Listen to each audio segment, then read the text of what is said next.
Good afternoon, ladies and gentlemen. Let's start our session. We have five papers, and we will start with paper number 21, Foreign Direct Investment and Real Sector Growth in Africa, the Dynamic Panel Threshold Effects on Human Capital Development, which will be presented by Michael Asamoah. This article provides a new dimension to nonlinearities in the FDI growth nexus through the application of a dynamic panel threshold techniques that accounts for endogeneity and trying to relax the assumption of either exogenous transferable variables or regressors. So over to you, Michael Asamoah, to make your presentation.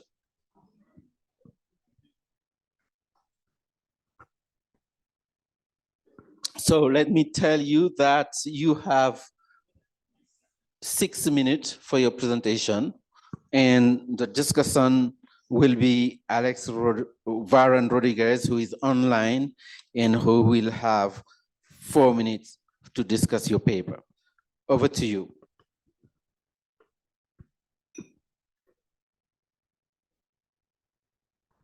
Hi. All right.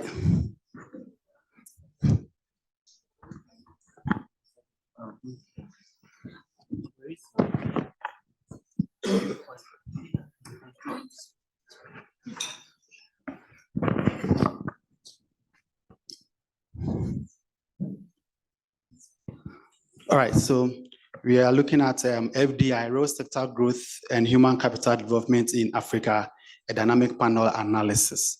Okay, so here empirical literature has shown the importance of home countries' absorbing capacity in trying to attract FDI. So mostly financial development, institutional quality, they matter for the attraction of capital flows, including human capital development. Now the literature has largely centered on the nature of such frameworks. Now studies that have actually done this have looked at the impact of these variables. Now studies include Zhu, Katadi, and then Stengers. These studies suffer from methodological defects in the application of linear interactive models to determine nonlinearity. So what I was saying that in most studies, people try to assess nonlinearity, and what they do is that they either apply the square variable or they apply an interactive term to assess nonlinearity. Now we find that Kotadi and Tendos try to extend this kind of, they try to move away from this one by looking at capital flows and growth, but their work was defect in a lot of ways. They first concentrated on a lot of countries with limited focus on African countries. Again, they focus on growth at the GDP level. Then the semi low quality of lack of robust estimations around that we look into the study. So we want to look at what we can give a more robust measure to assess non-linearity. Okay. So the study specifies a threshold model that ameliorates the weakness of external studies and takes into account the dynamic nature of growth and issues of what endogeneity. Now we also extend the scope of our studies or the mediating variables. Again, most studies look at just one mediating variable. Our focus is on human capital development, and we assess 3 measures of human capital development. We look at the mean years of schooling, look at gross national enrollment, and we also look at what the people to teacher ratio. That is that. So what is our contribution?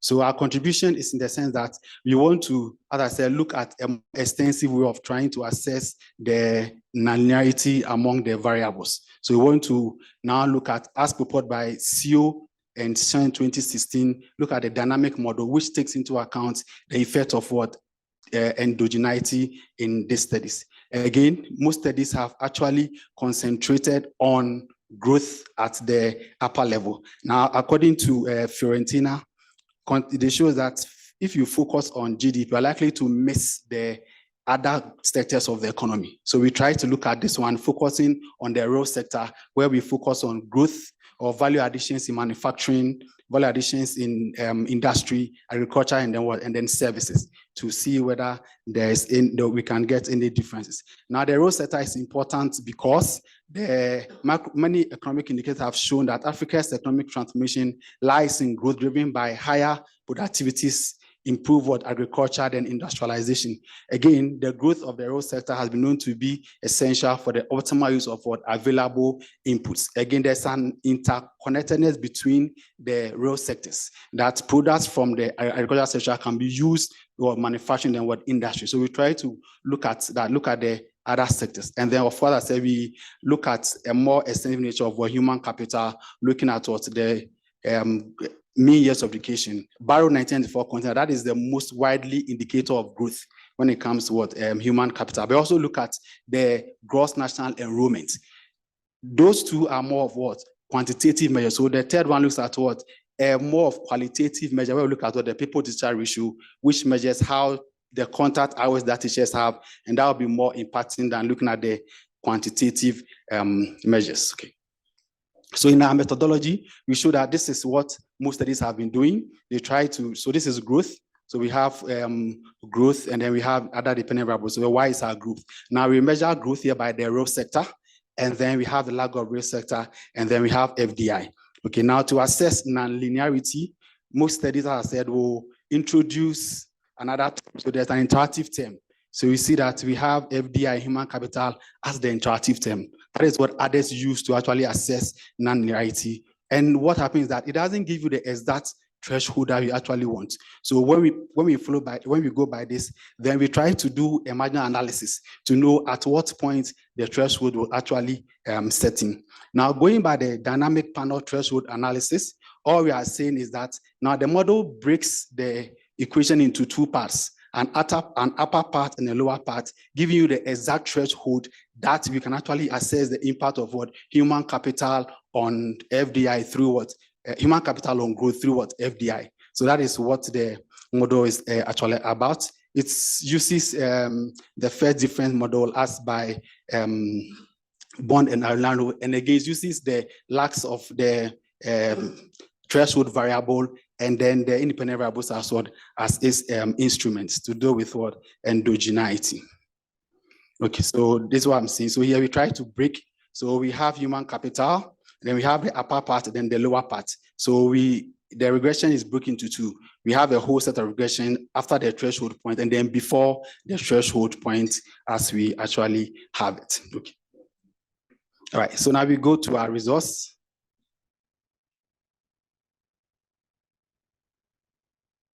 So based on the results that we have, now to determine the threshold, you have to do a bootstrap analysis. Now the bootstrap tells you that once you have a p-value of 0, it tells you, it rejects the null hypothesis of what a non-linearity, the absence of that. So we see that there's non-linearness in the model. We have our bootstrap being 0, and then it gives you that there's for everyone, there's the upper part, then the lower part. So we have row sector growth beneath the threshold value and above the threshold value. Now we have the threshold value which being significant. Now we try to also match the GDP growth, and we could see that at the overall level of the raw sector growth, beneath the threshold value of human capital, there's no impact of FDI on growth, but above that there's a impact which is what negative. We have the same result for GDP, that before the threshold variable, there's no impact of FDI actually on growth. However, this is basically at the aggregate level. So we try to disseminate it, looking down at the individual levels of the raw sector.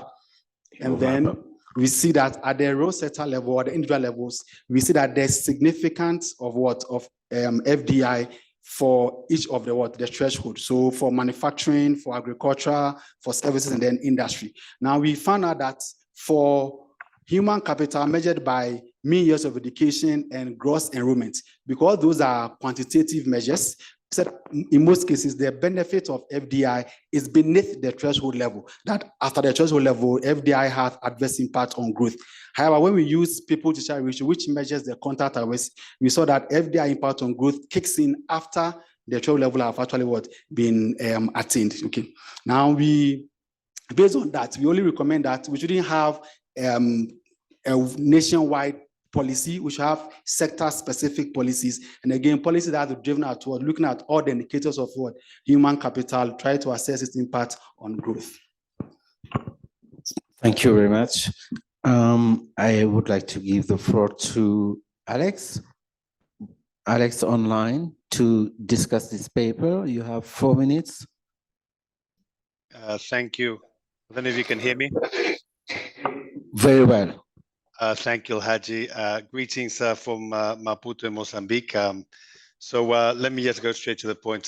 First of all, thank you, Michael, for this brief, succinct and informative presentation. Let me start by commending the author for putting together this, what I find a very interesting read. I had to review many papers for this conference. I said that this was probably the best that I read. And I thought it was good for a number of reasons. First of all, because I think the paper addresses an important issue, and particularly important in the context of Africa, which is the relationship between foreign direct investment and economic development. Let's put it that way. And it does this taking an agnostic approach to these issues, no? Because we often, especially in policy circles, business debates, there's this assumption that there's a positive and a direct relationship between FDI, foreign direct investment, and economic growth. And you know, one needs to test this, and one needs to challenge this. And I think the paper does a good job of doing that. And in particular, looking at the mediating role of human capital in explaining that relationship or lack of relationship between foreign direct investment and economic development. I also think the paper does this in a very rigorous way. I mean, it builds on past research, but introducing, I think, I find some very new and innovative elements into this research that are not just interesting because they're new and innovative, but they actually help to enrich the debate and perhaps bring a more realistic methodological framework to understand the relationship between FDI and economic development and the particular role of human capital. I particularly liked a couple of elements. One, this idea of focusing on the real sector, but not only on the real sector, but breaking down by subsectors. No, so you test that relationship between FDI and economic development for agriculture, industry, manufacturing, and the services sector. And in a way, it makes perfect sense because we can understand that the relationship between FDI and growth or development in those sectors will play out differently, and the particular role of human capital as well. And you know, agriculture is not the same as manufacturing. The skill requirements for FDI, for any enterprise operating there, are different, and therefore that relationship will play out differently. And I also thought it was very interesting, you know, this also breaking down, coming up with different measures of human capital. Let me maybe make suggestions at 2 levels for things that could be, I think, would be worth looking at. The estimation method. I see that El Hadji is looking at me. I'm running out of time. 1, control variables. Suggest maybe including additional control variables. 3 sets of control variables, which I think speak to issues that are relevant for development, of drivers or inhibitors for development. So including them might help better understand that relationship between FDI and economic development and the particular role of human capital. One would be natural resource dependence, the natural resource curse. So see if you can introduce some sort of dummy variable that captures that, whether that also plays a role in explaining it, that relationship between FDI and economic development and human capital. I was thinking you could use indicators such as economic complexity index from Hausmann, or I think, you know, sort of natural rents extraction, things like that. Second one, business environment. I'm not too convinced that business environment is a relevant factor driving growth, development, but it's out there. It's what policymakers talk about. So include that as a control variable. And third, technological capabilities. No, because I'm not sure to what extent what you're capturing as the role of human capital is human capital as in worker skills or knowledge, or whether there's an element of enterprise capabilities. So maybe introducing those control variables. And then just to end the second point, I find that there's a key finding, you know, that the results clearly point in that direction, which is this idea that the relationship between FDI and economic development is not linear. There's a threshold. It's a complex story. but your results are somehow contradictory. When you look at different measures of human capital, the quantitative versus the qualitative, yield very different results. In some cases, using one metric, you have a positive relationship between FDI and economic development and statistically significant. Using another metric of human capital, you get still statistically significant, but a negative relationship. And I think trying to understand that and spending a bit more time exploring why that is the case would also help enrich the analysis. So with that said, over to you, back to you, Hadi, but congratulations for the paper. Thank you. Thank you very much, Alex. Very much appreciated. And I will add on your control variables the level of infrastructure and maybe the tax system, because when we look at the drivers of FDI, they are among the highest one. Now we move to the next paper, which is Human Capital Development, Innovation and Industrial Performance in Sub-Saharan Africa by Oluyemu Adeosun and his co-authors. So, Mr. Adeosun, you have 6 minutes.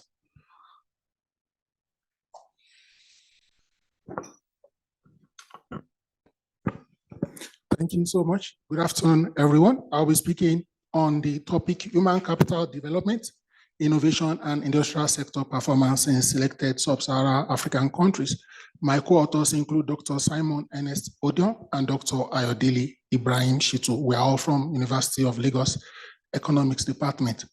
Thankfully, so far in this conference, the background has been dealt with, diminishing industrial capacity utilization in Sub-Saharan Africa and the reduction in GDP contribution in South Africa. The decline has been very obvious. Also, looking at the variables around human capital, we can see that Sub-Saharan Africa scores rather low relative to global average with respect to HDI. And then looking at the Global Innovation Index, we will also agree, and from the data available, that Africa ranks very, very low. Also, investments in education is low compared to continents or regions like South Asia, East Asia, and Pacific.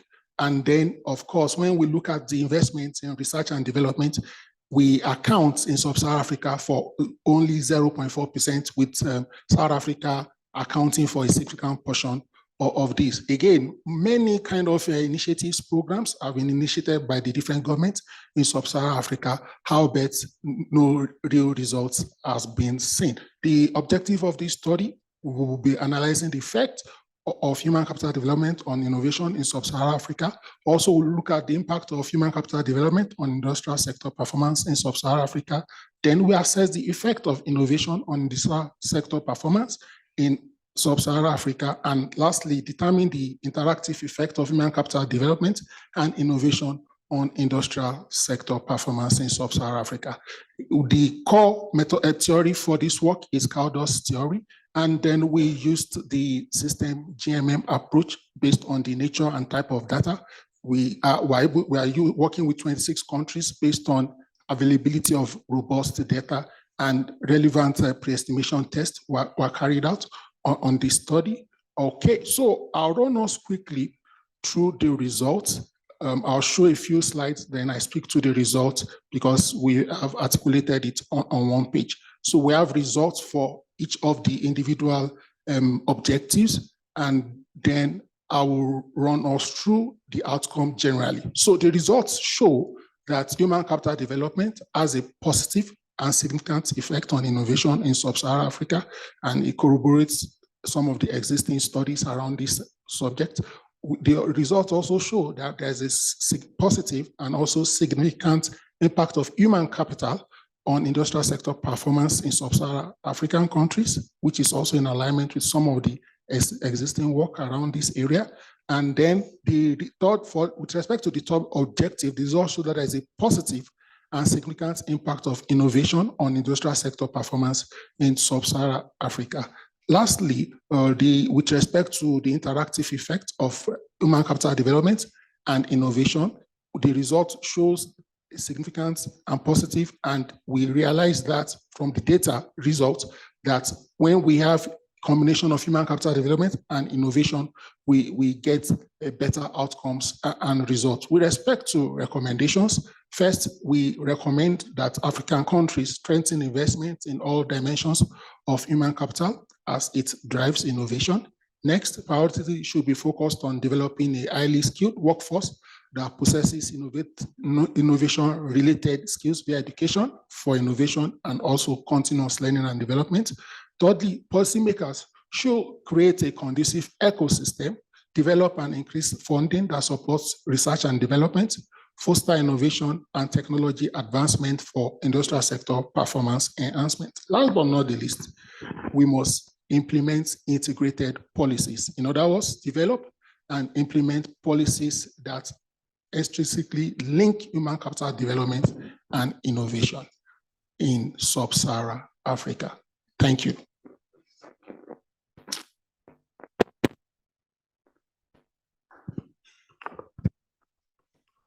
Thank you very much. You really stick on the time. So I will invite Fatmata Sise, our senior economist in Ghana for UNDP and Gambia, to discuss this paper. You have 4 minutes. Thank you. You have 3 minutes. You were late. I should have 5, actually. Thank you very much, Oluyemi, for the paper. And it was a great opportunity for me to have the opportunity to actually review this paper twice. I actually enjoyed reading it, the initial comments on this time, because you're addressing something that is so central to this conference, which is the pivotal role of innovation and human capital development. And you're trying to see how this could explain the reason for industrial sector performance in Africa. So it's really central. Now, you really, it was very good that you could situate in the literature what you're adding value to in the whole discourse. A lot of studies have been done on human capital development, but they haven't focused on innovation. So that's one key addition that you're doing. Centrally, and most importantly, studies that have looked at human capital development and economic growth, they haven't looked at the nexus among the three: human capital development, innovation, and industrial sector. So you're really indeed adding something significant to the literature. I really enjoy doing that. However, you know that you dealt with something that is so important, which is addressing the issues of endogeneity among your variables. That was really a bit of a concern, because we know the potential endogeneity between human capital, innovation, and industrial sector performance. There's a lot of relationship among these three variables. You extensively did a lot of diagnostic checks and tests and so on that was kind of convincing. But I think it's important to pay attention to two indicators that are a bit of a concern. The Global Innovation Index that you used has a variety of indicators, and one of them is human capital and education. And you already have human capital index itself. That's one. Second, and most important, is on table 2 of your paper, instead of explaining the human capital index, you describe the human development index. And these two are not the same. Human capital index, being developed by the World Bank, has different indicators. Of course, it has education and health with different sub-indicators on them, nothing to do with GDP.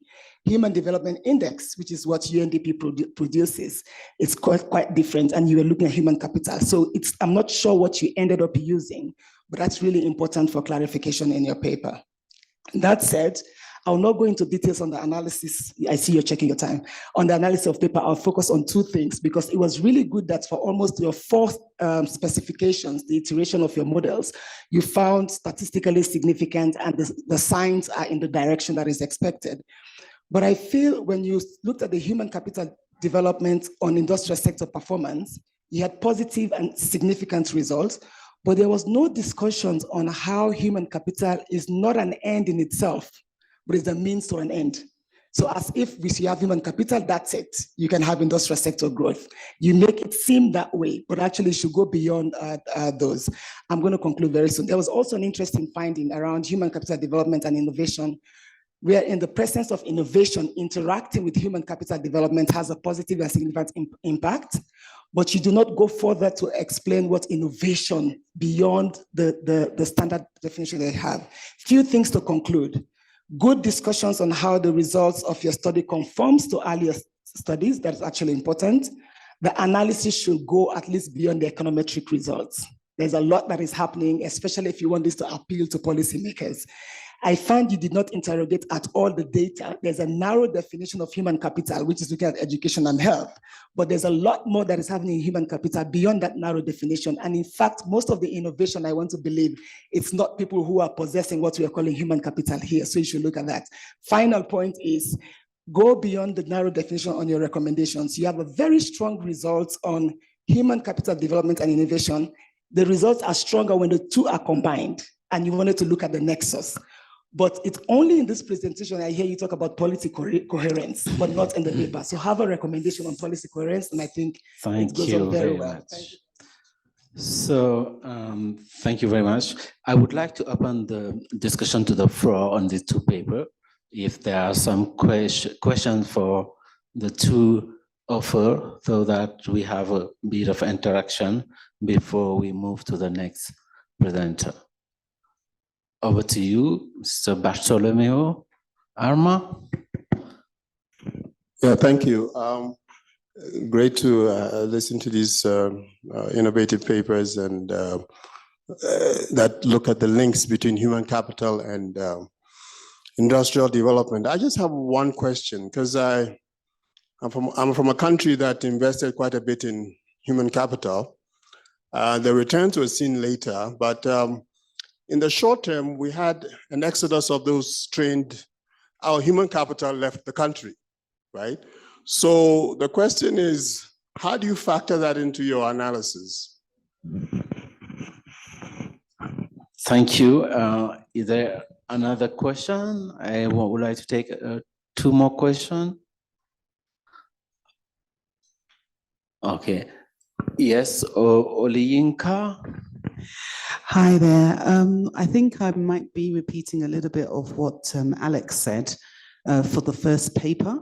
I am obviously not having the benefit of reading the paper, but the estimation model on one of the functions, it looked as if we were having human capital development appearing twice on one of the functions, which might speak to what Alex was saying about control variables and if these things are interacting, right?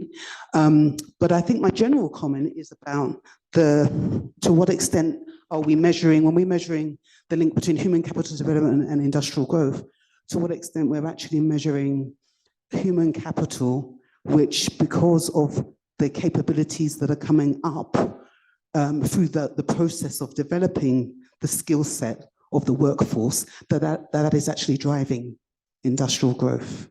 Because an index is an index, but it's the mechanism of how that human capital is utilized. I didn't really capture that in the paper. Maybe the author would wish to explain a bit more. Thanks. Thank you.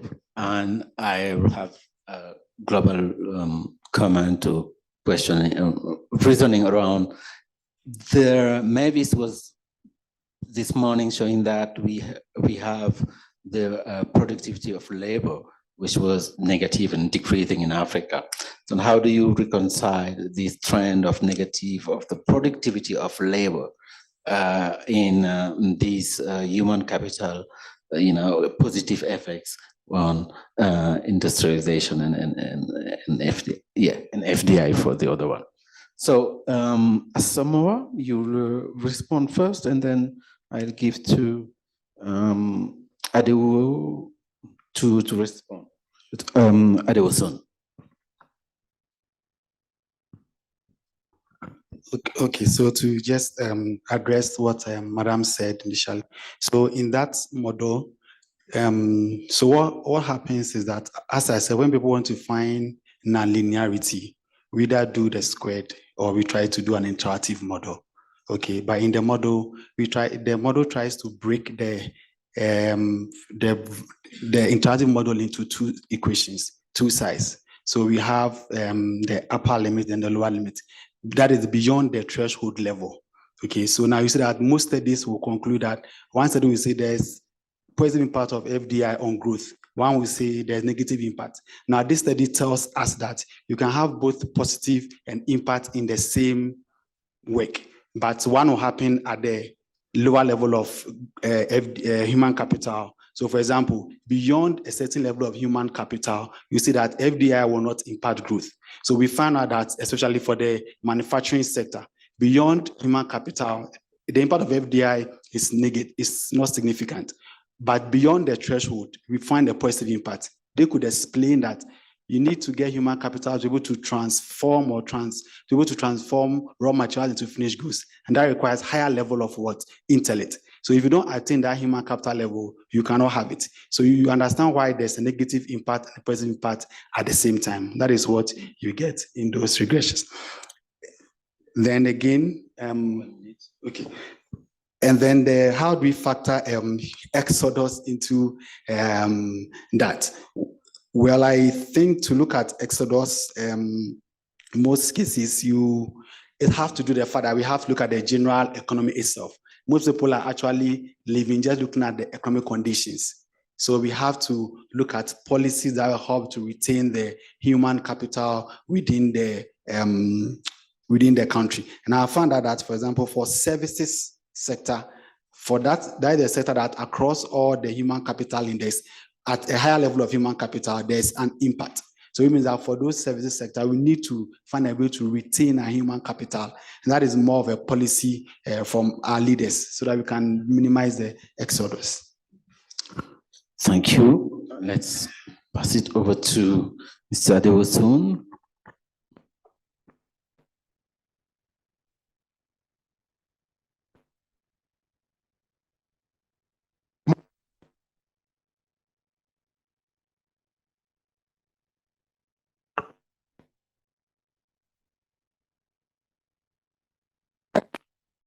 Index and how it translates through mechanism.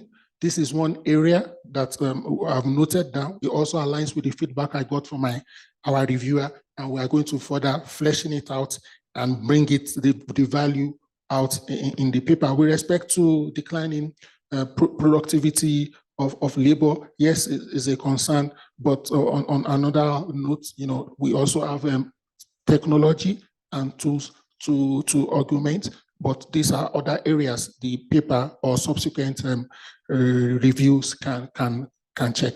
Thank you.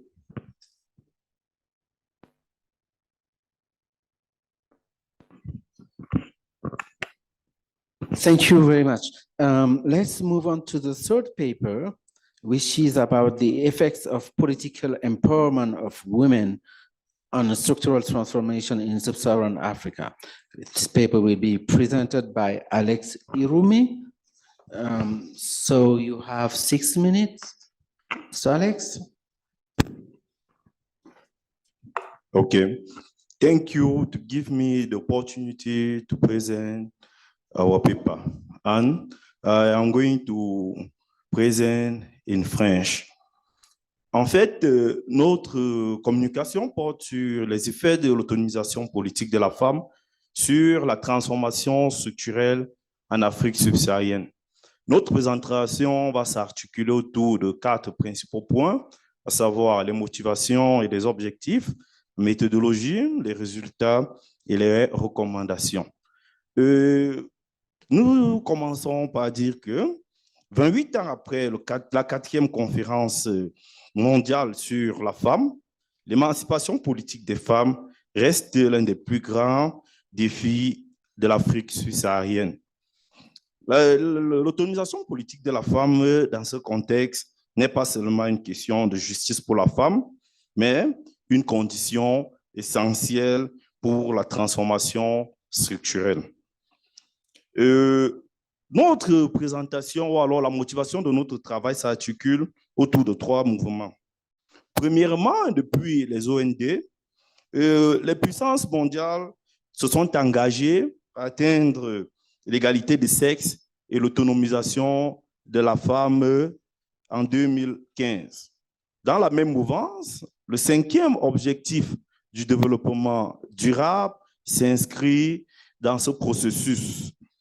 Toutefois, donner aux femmes les possibilités d'agir dans tous les secteurs d'activité peut stimuler la transformation structurelle, car celles-ci auront une contribution complémentaire à celle des hommes.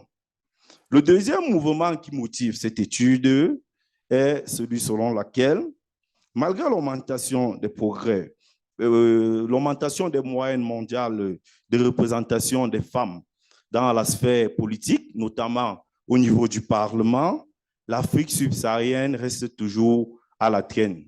Et lorsque nous observons les chiffres qui vont de 1995 en 2001, nous nous rendons compte que l'Amérique a connu une augmentation de 19,7% en termes de représentation des femmes au Parlement. Et l'Europe a connu une augmentation de 17,2%, toujours en termes de représentation des femmes au Parlement. Et l'Afrique, quant à elle, s'est limitée à 12,5% au cours de la même période. Aussi, bien dans le secteur de l'agriculture que le secteur de l'industrie et même au niveau du secteur des services, l'Afrique subsaharienne reste également à la traîne. Lorsqu'on observe les chiffres de 2019 sur les États-Unis et l'Union européenne. Et nous allons nous rendre compte que cette fait stylisée, aussi bien au niveau de l'autonomisation politique de la femme qu'au niveau de la transformation structurelle, présente l'Afrique en arrière-plan. Et là, nous avons déjà une présomption d'autocorrélation entre nos deux variables. Le troisième mouvement qui motive cette étude est celui selon lequel la littérature tend à démontrer que l'autonomisation des femmes influence plusieurs variables économiques, mais sans toutefois établir un lien direct avec la transformation structurelle. Notamment l'étude de Swamy en 2001, qui trouve que les femmes qui occupaient des postes stratégiques améliorent l'entretien familial.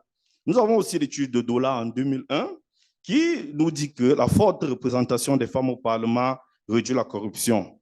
Et tout récemment, en 2002, Asungu trouve que l'autonomisation politique de la femme réduit la vulnérabilité au changement climatique. Toutes ces études analysent les conséquences économiques de l'autonomisation politique de la femme, mais sans toutefois croiser cette autonomisation avec la transformation structurelle. C'est là où nous avons l'originalité de notre travail. Ainsi, nous pouvons nous résumer en disant que l'autonomisation de la femme peut influencer la transformation structurelle sur plusieurs plans, notamment sur la prise des décisions inclusives, notamment au niveau de la lutte contre les discriminations de genre, notamment sur le changement des normes socioculturelles ou alors l'allocation équitable des ressources.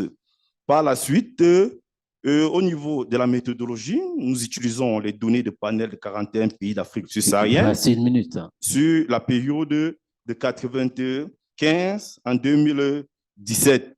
Et pour les variables de la transformation structurelle, nous avons la valeur ajoutée du secteur de l'agriculture, du secteur manufacturier et du secteur industriel.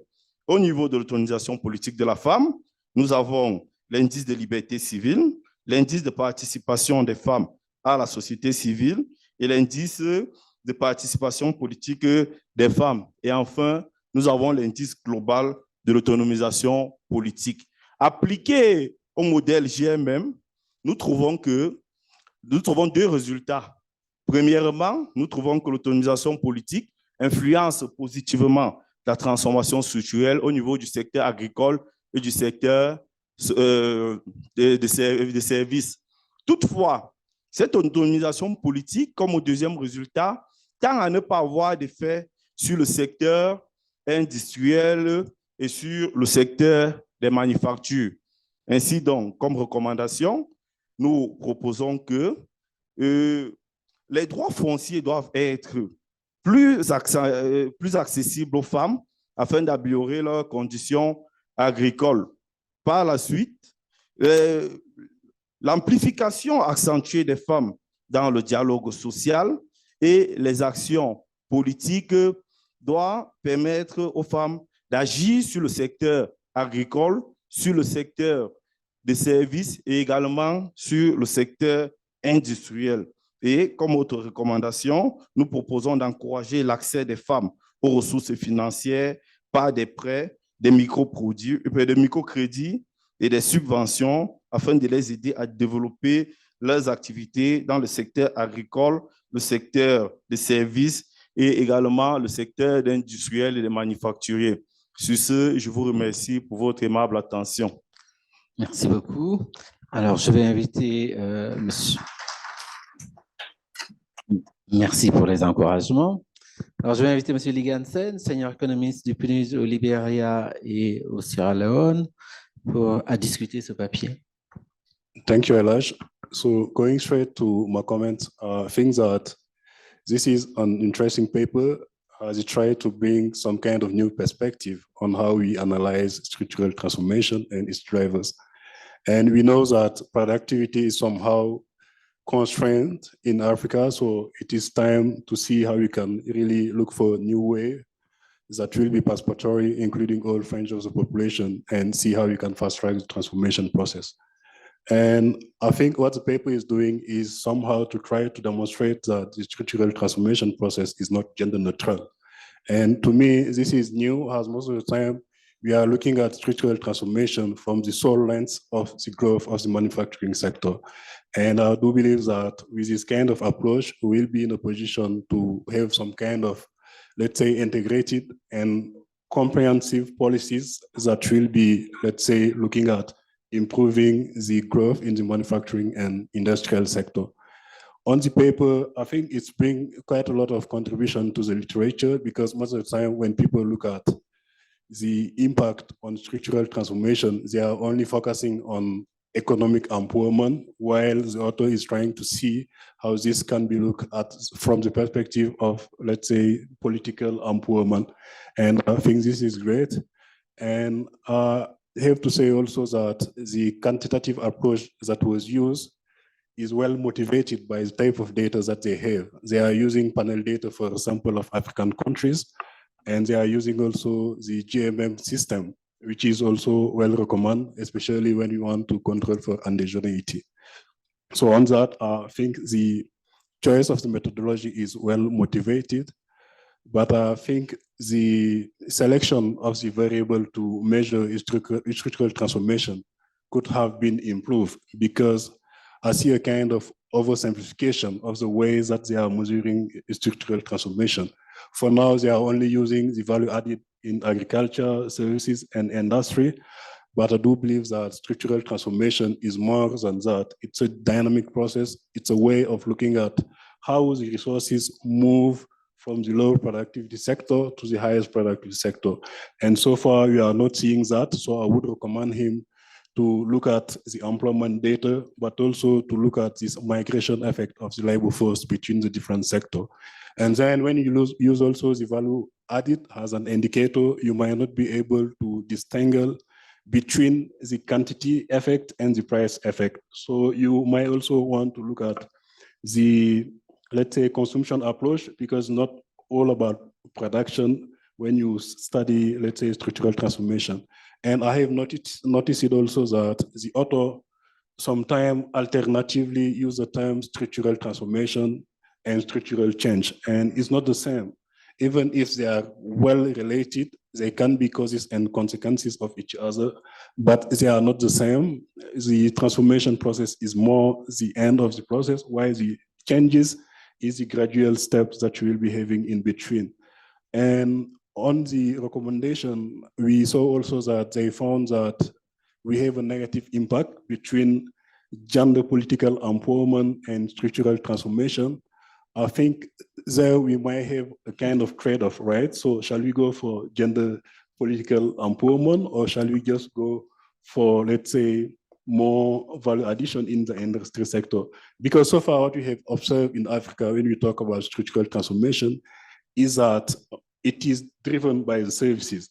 So we are somehow leapfrogging, or we are somehow missing this industrialization part. But your study is telling us that if you empower the women politically, we will be decreasing the value addition in the industry. So I would suggest that you do some kind of additional research to better understand what is the reason of this defeminization of, the industrial sector, and to better also understand what are the barriers that somehow impede women to participate in the industrial sector. But so far, I think it's a good paper and I was happy to review it. Thank you. Thank you very much, Ligan. Let's go to the next paper, which is on structural change and the National Initiative for Human Development in Morocco, subnational insight, which will be presented by Hakim Al-Muqsit. Yeah, and will be discussed by Lorenzo Mancini. Over to you, Hakim. Okay, thank you. Hi everyone. I'd like to thank the organizers, UNECA. So, for the sake of interest, let me get started straight to the presentation. So I will talk about my presentation is about structural change and the National Initiative for Human Development in Morocco, a subnational insight. So the main motivation, yeah. So the motivation is, I think, one of the messages that we can agree all here after these conferences is the weak performance of Africa in terms of structural change. So this is the main motivation of this paper. And based on that, there is a debate on the literature discussing if Africa is deindustrializing or it's too early to conclude that, you know, Africa is, we are seeing a premature deindustrialization. So this is the main motive of this paper.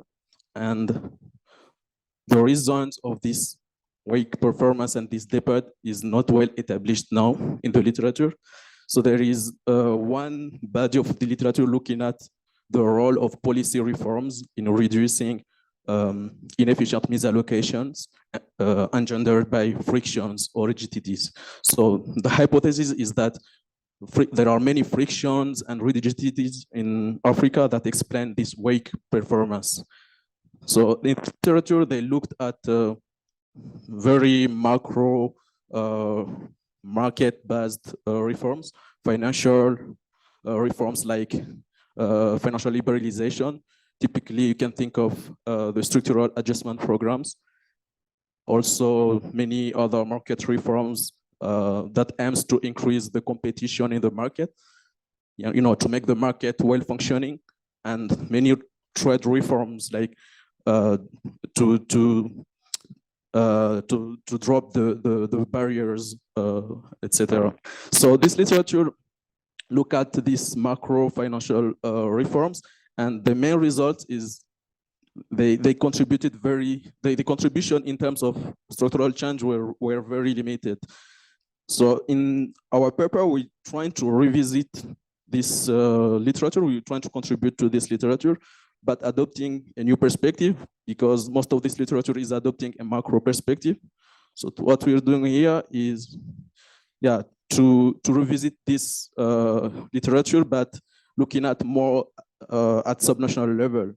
So to do that, we constructed a novel database that we call the Moroccan Economic Transformation Database. And the innovation with this database is it allows to connect, you know, the macroeconomic trends of sectoral variable like sectoral value added or implement to subnational trends.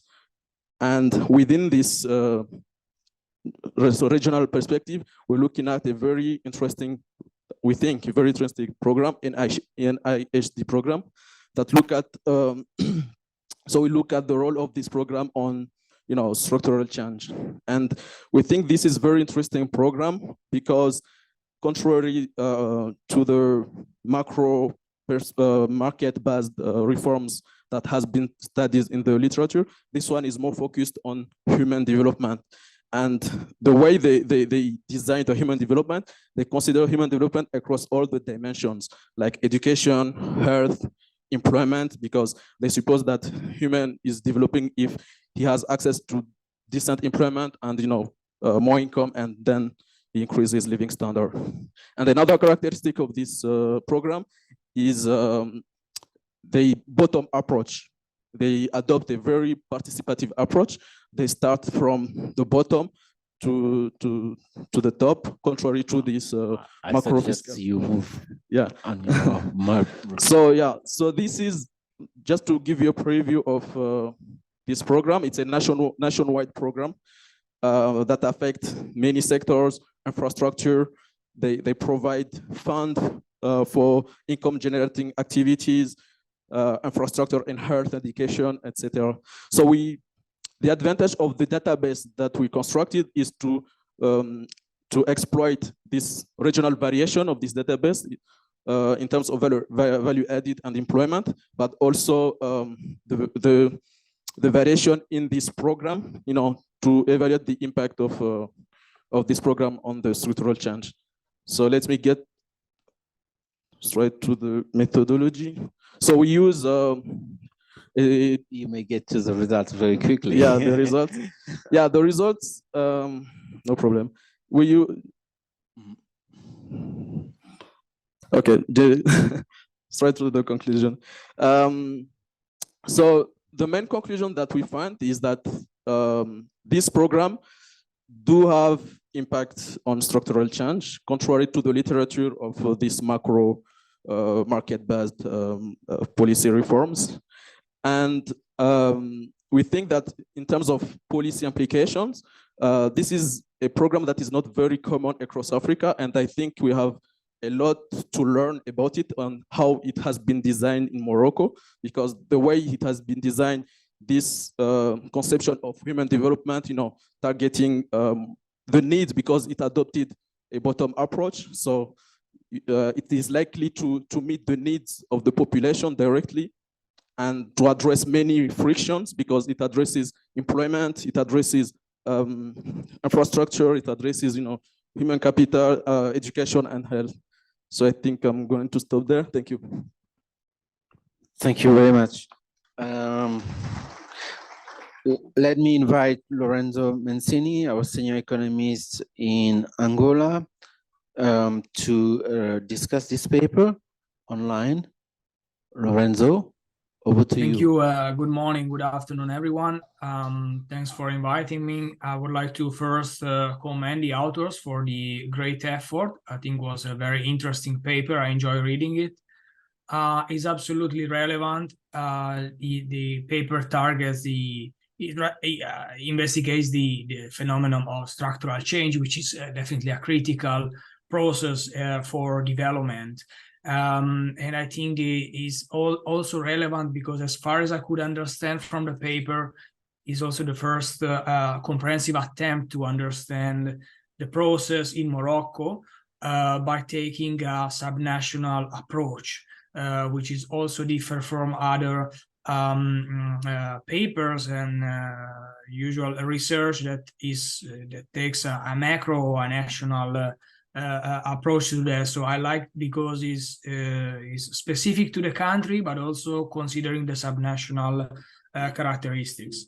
On the methodology, I need to say that I understand that authors were very meticulous in setting up the data set. I understand it was the major challenge, and perhaps it's also the major contribution of the paper, because the authors explained the challenging in combining different data sets, finding data, try to also set up the database in line with international methodology. And this is absolutely a critical contribution of the paper. And also another strong point is the analysis of the National Initiative for Human Development in Morocco. That is also quite well explained in the paper. The methodology is also coherent with the goal of the paper, particularly first the use of linear OLS regression as a baseline, but then they adopt instrumental variable to account for endogeneity, and this is quite explained particularly in the annex. I would like to finalize by focusing on the recommendation and results and recommendation. I think that perhaps the recommendations were a bit superficial. They seem more like a summary of major findings. And let me explain what I mean is, for example, an interesting result of the research is the subnational diversity in structural change. And they highlight that some regions of Morocco, particularly Casablanca, Tanger, and others, have been contributing significantly to positive structural change, particularly between sector. But then, you know, as also a non-technical reader on Morocco, I have to say, I'm asking myself why? What are these specific characteristics or policies implemented by authorities or any other factors that are important to understand structural change in those regions? And then they mentioned the issues very briefly on the transfer of the change in employment and value added from agriculture to services and informality. I think this might be also an area for further research because is also a key feature of other economies in the region, the informality, and what is the relation between informality and the structural change. But overall, it's a very interesting paper. It contributes to the analysis of structural change. I would also suggest the authors to investigate deeper these aspects, because I think that there is so much to learn from your data set that it was challenging for you to set up. So thanks, and I'm open to further comments. Thank you very much, Lorenzo. Let's move to the last but not least paper on enhancing industrial productivity and competitiveness in Africa, a focus on technological innovation and human capital development, which will be presented by Segun Awodi. Over to you, 6 minutes. Thank you very much. My name is Segun Awodi, and I'm presenting a paper on enhancing industrial productivity and competitiveness in Africa, focusing on technological innovation and human capital development. Please, where's the control? Thank you.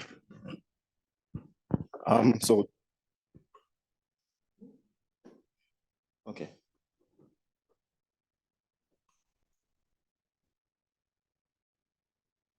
I have, by way of introduction, we know that technology today is global.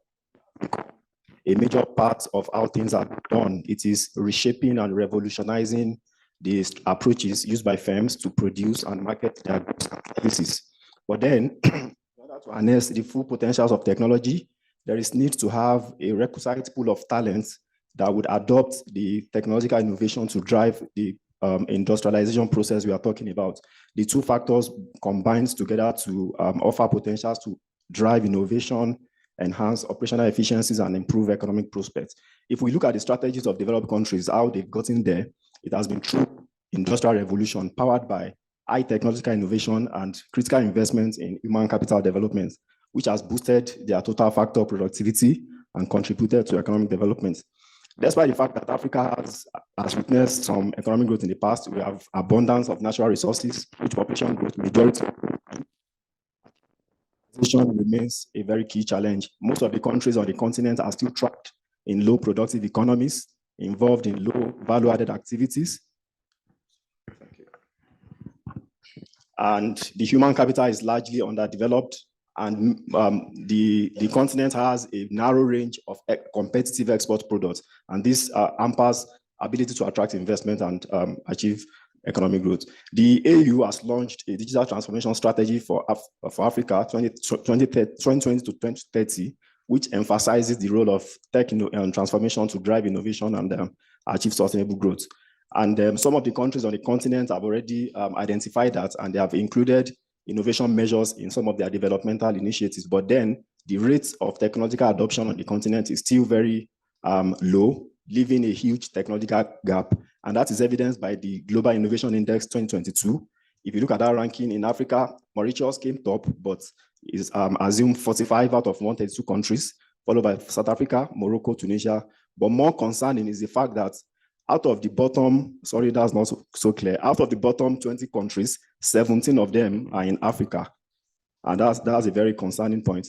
So most of the previous effort on this area, people have looked at how technological innovation affects industrialization separately and how human capital development affects industrialization, but we are looking at the combined effect of technological innovation and human capital development, because the two of them have an intrinsic linkage, which is crucial for policymaking.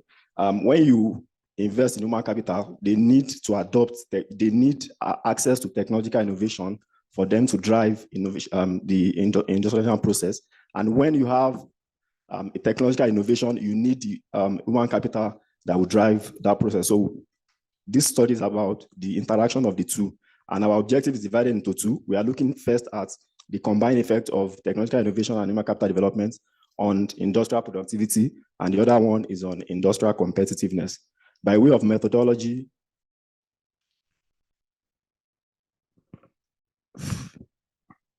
okay, thank you. The critical model for looking at the innovation productivity linkage is the CDM model by Crepon et al. 1998. So we are following the approach used by Khan et al. 2022, whereby we are regressing a set of variables on industrial productivity and industrial competitiveness. Our major variable of interest is the combined, the interactive term of technological innovation and human capital development. And our analytical approach, we use a baseline panel fixed effect model, and then we use a system GMM to correct for endogeneity. And that's because we have more countries than the scope of the study. So this is the data that we use in the study. Our industrial competitiveness was measured using 4 variables, which we use to compute an industrial competitiveness index using the principal component analysis. And we use the manufacturing value added to measure industrial productivity. For technological innovation, we are looking at patent applications, and for human capital, we are looking at tertiary enrollment rates. Then we have other variables that we use as control. These are the list of countries that were involved in our analysis. And for the results, I'll just go to the main results of the discussion. These are the results that we found, but the critical talking points. Yes, we found that technological innovation showed a negative link on its own with industrial productivity. And we explained that result from the perspective that when you, the process of technological transformation takes time for the effect to manifest. So in the short run, you might witness a productivity loss because of the time that needs to be before the effect of technological innovation will really set in. But then when we combine that with human capital development, we are seeing that they have a combined positive effect on productivity. For competitiveness, we saw a positive effect of technological innovation on competitiveness, and we also saw a positive effect of human capital development on competitiveness, and the two of them combined to have a positive effect on industrial competitiveness in Africa. And indeed, when you have new technological access, it bolsters industrial competitiveness, and human capital development also expands your reservoir of skilled talents that will adopt innovative technologies for driving the innovation process. So by way of implications, it's showing that in the Industry 4.0 era, we need an holistic approach that combines technological innovation and human capital development for driving the industrialization process in Africa, driven by supportive policy frameworks. There's need to infuse technology into our operation process, and we also need to have quality workforce to drive that. So we need to continue investing in human capital development, especially because when you look at the world globally now, there's shortage of, especially for the European countries which have declining population, they are looking towards Africa for human capital talents. So while we are investing in our education, it's also imperative to establish mechanisms for retaining these talents. And that leads to the recommendation of the study. We need to allocate more resources to research and innovation. We need to facilitate technology transfer partnership with developed countries in order to introduce cutting-edge technologies to local industries in Africa. And on human capital development, as we are investing in human capital, we need to also develop policies and programs that can ensure that this human capital stays, most of them stays in Africa, rather than having a human capital flight to foreign countries, because they are the ones that we need that will adopt the technological innovation that we are talking about to drive the industrialization process in Africa. Thank you very much for your attention. So thank you very much.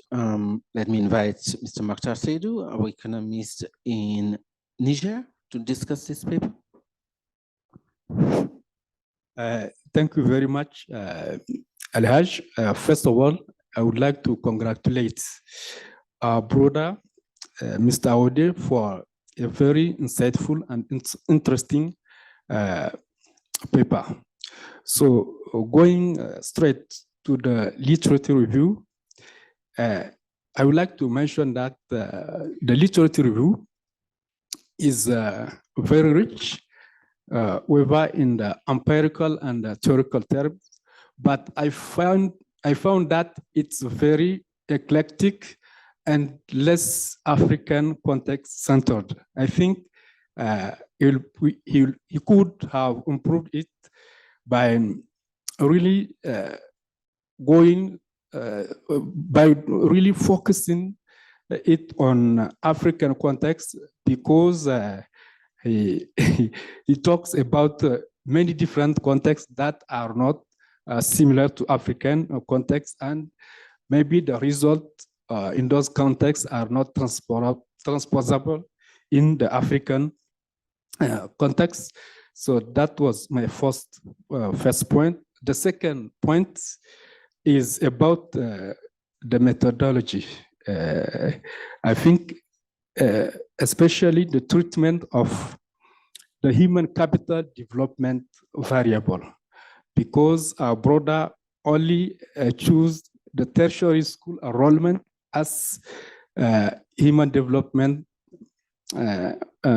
capital development index. And I think, as it has been said about the previous study, this is a very narrow definition of human capital development index.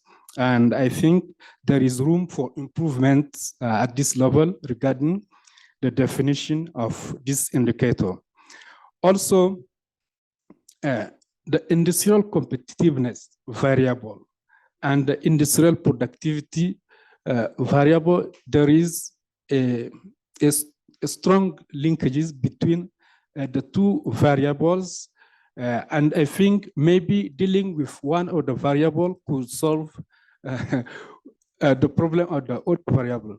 We could reduce the number of variable, choosing, for example, the industrial competitiveness variable, because in the definition of the author, it includes the industrial productivity variable. And at this time, I think we can also improve the choice of the variable. The overall model utilized, the GMM model, I think is appropriate for the analysis. And also regarding the results and the recommendation, I think I have to congratulate him at this point also, because all the results are very coherent and statistically significant at the global, at the model level, and also at the parameters level, even at the 1% threshold. I think this reflects the higher quality of the analysis. So going quickly to further investigation for this study, I think the author found a negative effect of technological innovation on industrial productivity. So I think this may need further investigation, because he explained it in the report, this could be a short-term bias. So maybe it will be better to choose a model as the error correction model, which can distinguish between short-term and long-term effect, and then it could help to solve the problem of the negative impact of technological innovation on industrial productivity. Thank you. Thank you very much, Mokhtar. I will not follow the COP who is in this room. I'll open for a round of questions from the floor before we conclude this panel. I'll take 3. I would, Mr. Gomera first. Thank you. Let me just go back to the question on structural transformation in agriculture, which I found very, very interesting. Give us on the mic. No, you just talk on the mic. Yes. You just, yeah. Okay. No, it was okay. I thought it was a very interesting paper, and I thought it was taking a fresher look at the issue of structural transformation and women empowerment. Three issues that I would like to understand from you. One, the first one is on the metric that you used for measuring women empowerment. I wonder what would happen if you, instead of using things like representation in parliament, you looked at how women are represented in political parties. Because the decisions that we see later in parliament are actually made at the political party level. And there, women are not very much represented. So it doesn't matter whether what you say in parliament, the decision has been made already. So that's the first one. The second one is on the issue of agricultural, the productivity that you spoke about. And I wondered whether we are also measuring, taking a right measure of the metric here. Many of people who are involved in agriculture, especially the poor, we are not investing in the assets that support their agriculture, such as the forest, clean water, GDP of the poor. And I wonder if we started looking at that, what would change? If we started looking at how much governments are investing in the GDP of the poor. The last issue is, if we are to develop Africa, most countries that have developed have moved people off the land, not kept them on the land. If we factor that in, moving people off the land, what would happen to the investments that we are talking about? Okay, to be the real cop now, I'll give 1 minute per person. Okay, Joyce.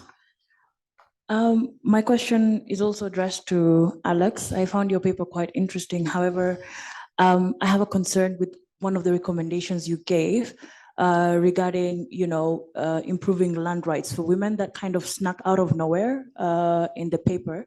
And I wonder how you think that just one variable, land reforms, is important for women's participation in agriculture, given that, agricultural transformation is a quite multifaceted, phenomena. And I just don't know why, that small part and what it would do. That's just my question. Thank you. Yes, behind. Thank you very much. I'm Yop from Organization for Innovation and Sustainable Development Africa. I'm just more interested with the last paper. Actually, he raised the issue of this innovation and the issue of industrial productivity, and raised the issue of the negative link.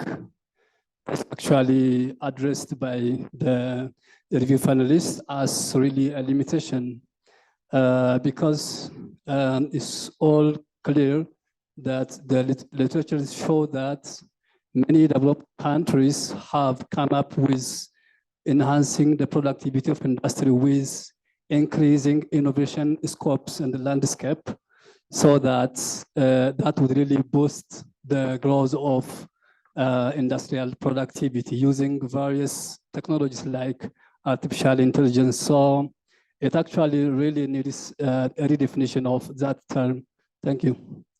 Thank you. So I'll give the floor to Alex to respond very quickly, and then I think it's the last our day for also other question, and then we'll close. Over to you, Alex. Okay. Thank you to give me the floor, but I am French speaking. I will you respond in answer in French. Okay.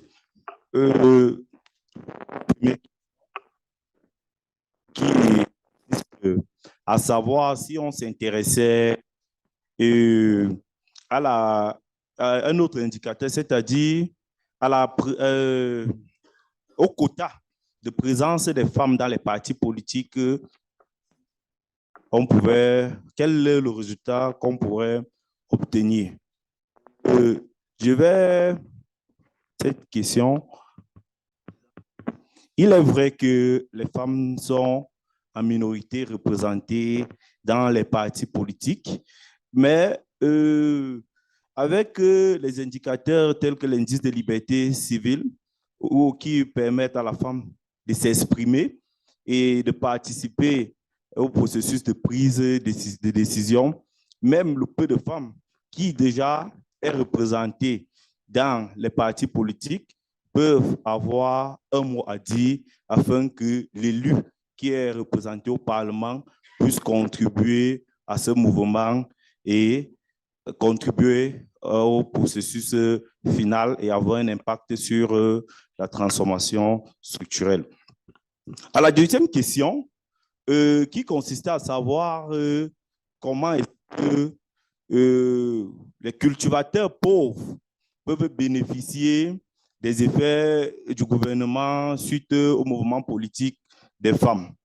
À cette question, je vais répondre que déjà, il y a des mouvements de femmes rurales. Si je prends l'exemple du Cameroun, il y a l'association des femmes rurales, voire même l'association des femmes Bayam Selam, c'est-à-dire les revendeuses.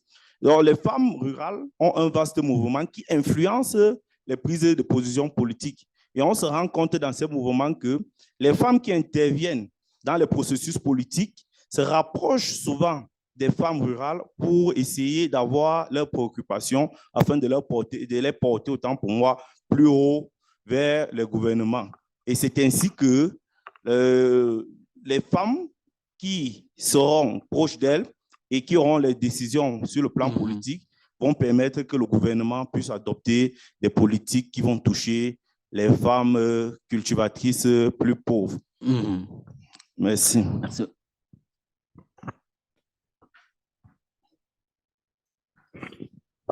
Thank you for that question. I think your worry aligns with that of my reviewer, talking about the negative link between technological innovation and productivity. And from a logical point of view, we try to explain that from the perspective that the firms are not, we assume they are not already exposed to those technology we are talking about. So it will take them a learning process, a time for them to really learn the process of using this technology for production. So for that time, there may be some productivity decline. But on the other hand, as raised by my reviewer, which I'm going to consider, is to look at the methodology that can help to account for short-term and long-term effects. Perhaps the effect you are seeing is just in the short term, but not really in the long term. Thank you.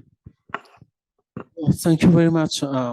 Please, a round of applause for this brilliant author and this nice presentation, and also for the work of the discussant, my dearest colleague. Thank you very much, you all, for your attention. And over to you, Gamal, the cup of the ECA for the next session.